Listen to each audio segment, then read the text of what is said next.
Hello les amis, j'espère que vous avez la forme. Hier soir les amis, j'étais à Narbonne. Je suis allé manger dans un restaurant du nom de Les Grands Buffets. Peut-être que certains d'entre vous connaissent. Alors on a dû réserver une table plusieurs jours en avance car tout était plein et c'est comme ça apparemment toute l'année. La question qu'on pourrait se poser c'est pourquoi ce restaurant est toujours plein et pourquoi d'autres établissements à proximité de celui-ci fonctionnent très peu. La réponse est simple les amis, ils ont un concept qui se démarque. Si je vais voir le patron de cet établissement tout de suite et que je lui demande qu'avez-vous d'unique à proposer, qu'est-ce qui vous différencie de vos concurrents, il pourra me répondre très rapidement plusieurs choses. Par exemple, la qualité de la nourriture cuisinée par des chefs, le fait de proposer un buffet à volonté pour un prix de 30 €, un décor et une ambiance particulière. La majorité des établissements les amis dans lesquels je me rendrai pour poser cette question, qu'avez-vous d'unique et comment vous vous différenciez par rapport à vos concurrents, la majorité des patrons à qui je pourrais poser cette question n'auront aucune réponse à m'apporter. Si j'ai le choix tout de suite les amis entre 5 portes et que ta porte est exactement pareille que les 4 autres, pourquoi j'emprunterais la tienne? La majorité des personnes qui se lancent en affaires et qui n'arrivent pas à atteindre des résultats ne se démarquent pas. Se démarquer les amis, c'est prendre des risques. Le risque que ce que vous allez proposer ne va pas plaire. Mais si j'ai un conseil à vous donner, je préfère risquer de me tromper plutôt que de batailler toute ma vie à faire fonctionner une activité et à rejeter la faute sur la crise ou toute autre excuse pour justifier les résultats médiocres que j'obtiens. Si vous vous plantez les amis, c'est pas grave. L'important c'est que vous avez essayé, vous recommencez en améliorant ce que vous avez proposé et vous le refaites jusqu'à que ça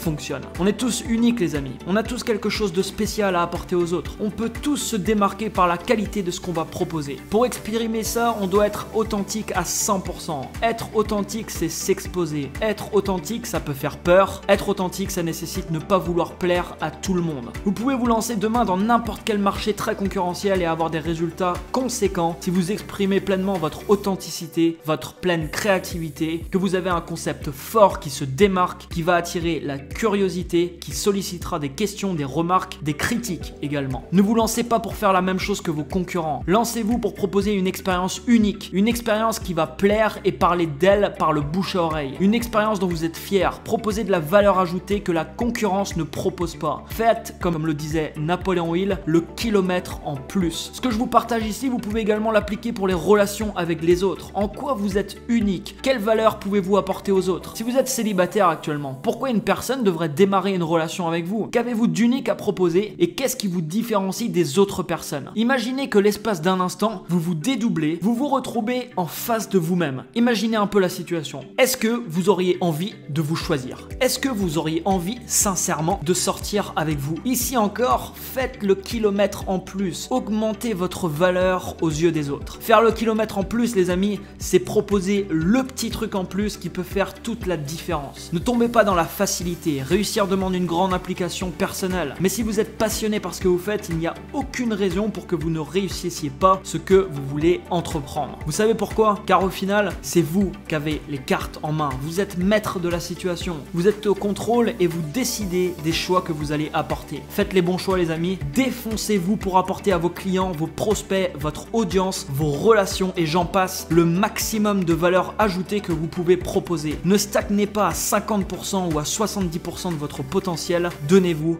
à 100%.